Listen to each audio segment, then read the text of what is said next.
Stephanie here, and I'm back with more movie chatter. And before I get going with today's video, I just want to extend a heartfelt thank you to each and every one of you who have subscribed, watched, commented, liked, whatever with my videos. Because the channel is just under 3 months old, and right before I started filming this video, we were at 499 subscribers, which is just, to me, it's mind-blowing. I know there are people with millions of subscribers, but to be at this number at this early point is just really far beyond anything I've ever could have imagined, and I have you guys to thank for that. And if you haven't subscribed yet, you know what to do. Hit that subscribe button and the bell notification and join us, because we're going to keep going with this. There's no end in sight. And I have one more special thank you that I need to send out there, and it's to my friend Juan over at Popcorn Flicks, who made me this awesome t-shirt, this Cinephile t-shirt. It's a one-of-a-kind, so it's now a collector's edition. And I want to thank him for his kindness and his friendship, and he's awesome. He's always linked in my description. He's my partner in the Facebook group. We co-host the Facebook group, and we're having a great time over there. Both are always in the description box. So definitely go over, say hello to Juan, give him a sub. He's awesome. He's a great guy. His content is fun, and I think you'll enjoy what he has to offer. He also sent me this nice note, which I'm going to keep personal. It's from him and his executive producer, who I think might be his girlfriend. Don't tell anyone, though. I'm going to keep that private. And he sent me 2 of the Deadpool exclusive Edward Scissorhands and Castaway, the exclusives from Walmart, because he likes to rub it in my face that he has a really great Walmart by his house, and mine is horrible. I have the worst Walmart in the country. It looks like a crime scene. So, yeah, thank you, Juan, for everything, and yeah, he's awesome. So what I have for you today is I just have a fun video. I just want to do something light and fun and something we could all enjoy. It's a top 10 list, which you guys have let me know that you really enjoy, and it is my top 10 favorite movies. Now, let me preface this by saying, by favorite, it doesn't necessarily mean that it's groundbreaking or it's the best movie. It could be a cheesy, shitty movie. But it is a movie that if at any time somebody said to me, hey, you want to watch it? Yes, I will never say no. The other test, the other criteria is that it has to have longevity.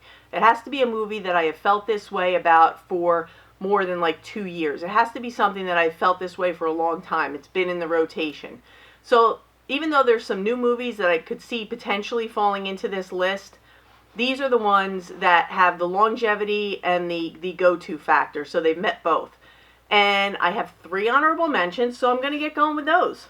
The first one is A Bronx Tale, starring Robert De Niro, which I'm sure many of you have seen, and it's the story of a man. He's a bus driver. He lives in an apartment with his wife, their 9-year-old son, and there are gangsters who hang out at the bar down in the corner, and it's a fight for a father to keep his son from falling in with what he believes is a bad element. I mean, gangsters, yeah, bad element.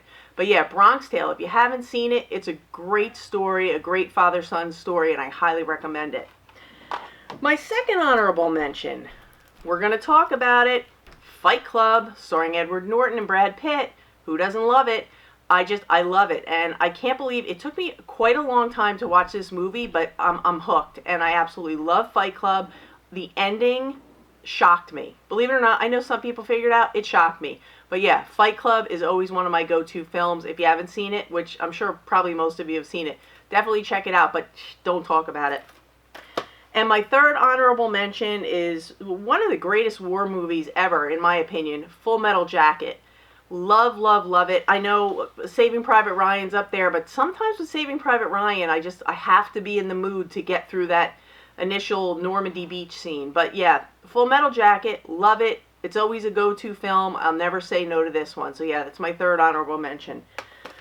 All right, so now on to my top 10. And these are in no particular order. The first one is actually, this is the first digibook I ever owned, and it was purely by accident. I saw it, I wanted it on Blu-ray, and it came as a digibook, and I've been in love with digibooks ever since. It stars Betty Davis and Joan Crawford, and it was from 1962, Whatever Happened to Baby Jane. And let me tell you, Betty Davis is batshit crazy. If you've never seen this movie, you have to see it.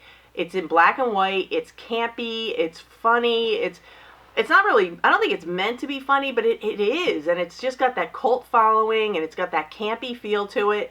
And if you don't know, Bette Davis plays Jane Hudson, who was baby Jane Hudson. She was a child prodigy actress, I guess you could call her.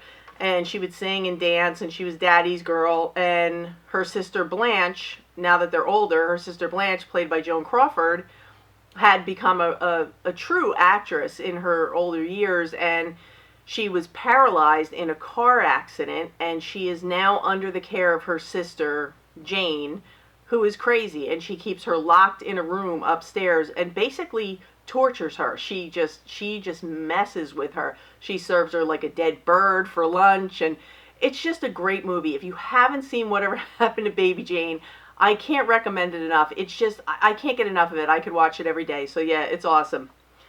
And not to mention the feud that we all know is going on between them, and you know, is the stuff of legends. My second one should come as no surprise also, Jaws. I mean, it was in my summer top 10. It was my top summer film. And it's just one of those movies. I can never get enough of it. And I feel like I achieved a milestone, a life goal milestone last summer when I actually saw Jaws on the beach, because a local radio station was showing movies on the beach and they were showing Jaws. So yes, that life goal achieved. But Jaws, I mean, it's got the whole summer vibe, the whole shark thing going on, and this is the only one really in the franchise that I like. I don't care about the other ones. It's this one, the first one. And this is a digibook, which I love the Jaws digibook, and I was very happy to get it. If you can tell me, it's in here, tell me in the comments if you know the name that they gave the mechanical shark in the movie Jaws. Be curious, and don't Google it. Tell me if you know. All right, next one. You know what? How can you not do it? Goodfellas. It's a great one. A Martin Scorsese, classic gangster film, the story of Henry Hill. And this is the 20th anniversary. And this, I believe, yes, it won Best Picture. But yeah, it won Best Picture, and I mean, who doesn't love Goodfellas? It's iconic, it's awesome, it's great, it's the ultimate gangster film. I'll take this over The Godfather any day, because The Godfather is good, but it's slow. I have to be in the mood for that. It's long and it's slow. Goodfellas, I mean, oh my God, I could watch it every day. So yeah, Goodfellas. And this one, this is a fun one. This is a dark comedy, but let me tell you, Kathleen Turner does some sick shit in this one. Serial Mom, right? If you haven't seen Serial Mom, it's awesome. Kathleen Turner is awesome. She's basically a mom who is a killer, and she terrorizes her neighbors. She makes crank calls, and Dottie Hinkle, she terrorizes Dottie Hinkle, the neighbor, by calling up and making her say Pussy Willows. So yeah, Pussy Willows. I'll never look at Pussy Willows the same. But yeah, Serial Mom, definitely. If you haven't seen it, you got to give it a look. It's awesome. And this one, I mean, come on. What's in the box? Seven. Who doesn't love Seven? Brad Pitt and Morgan Freeman. It's awesome. And I know Kevin Spacey is, you know, persona non grata right now, but he was awesome in this movie. And yeah, this is one that I can never get tired of watching. So definitely, if you haven't seen it, check it out. Now, this is probably the only film in the collection that, in the list, that maybe a lot of people haven't heard about or seen. It is called Baraka. And it was actually filmed in 8K. This is, I believe, a 2K restoration, but it looks amazing. And Baraka, I'm going to read from the back. It's a Sufi language, and it's a word that translates to be the thread that weaves life together. And what this film is it is a beautiful, beautiful film. It is awesome cinematography set to beautiful music. There is no dialogue. There are no actors. It is just 100% pure cinematography, nature, people in their own environment. It was shot in a 70mm film in 24 different countries on 6 different continents. It is one of the most amazing films you'll ever see in terms of cinematography. And I would have to say, this is probably my favorite film of all time. I never get tired of it. And the soundtrack is absolutely, it's beautiful and it's haunting at the same time. And if you watch the movie and then you listen to the soundtrack, you can actually feel the movie, you can see the movie playing over in your head. But I recommend this highly. Watch it on the biggest screen you can find and watch it more than once. It's relaxing, it's anxiety inducing, and it's relaxing, and it's chaotic, and it's relaxing, if that makes any sense at all. But whatever you do, watch it. Baraka. I'll link it in the description in case you can't find it. Not sure where you can stream it. I'm sure you can, but you can definitely get it on Amazon for a decent price. Yeah, definitely check it out. And the next one, I mean, come on. Best Picture, 1976, Rocky. I mean, who doesn't love Rocky? I love the whole franchise. I mean, it gets a little cheesy towards the end, but this is just the ultimate underdog story. It's gritty, it's tough, it's just got that real street feel to it, and that real come from behind feel, and like the everyday man, and I just really love it, and I love the story. This is another digibook, and it talks about Sylvester Stallone's process as far as getting the film written and how he got himself cast in the role, because they wanted to cast, I think, either Robert De Niro or Burt Reynolds. And he fought to get himself cast as the role of Rocky, because he wrote it for himself. So kudos to him. And if you have a chance to pick up the digibook, pick it up, because there's a lot of good information about the film. And I mean, it's amazing. I love this. I could watch it every day.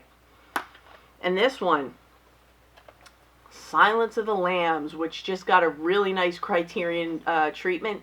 And it's in a 4K restoration. It looks and sounds amazing. And this is my favorite out of the franchise, because I really love the chemistry between Anthony Hopkins and Jodie Foster. To me, that they were Clarice and Hannibal Lecter. And I could listen to Anthony Hopkins talk all day long. He is mesmerizing. And this is just, it's the film. I love Silence of the Lambs. Again, another one I could watch every day. And if you love this film as much as I do, I highly recommend the Criterion. It comes with tons of extra features. There's audio commentary from Jonathan Demme, from Jodie Foster, Anthony Hopkins, screenwriters. They talk to some FBI agents. There's a 38 minutes of deleted scenes, interviews from 2005. There's also a booklet that comes with it. I mean, it is chock full of goodies. So yeah, definitely check out Silence of the Lambs on Criterion. And my next one, it's all a buzz all over, but not for this. It's for the new one that's coming out, but I love the original Halloween. Yes, I'm looking forward to the new one that's coming out in October, but the original Halloween, I love this movie. I grew up with this movie. So I could watch this any day, anytime, with anyone, for any reason. I always watch it on Halloween. And out of all the films, I mean, I have the box set behind me, as you can see. But this is, without a doubt, this is my favorite one. And it is pure, just perfection.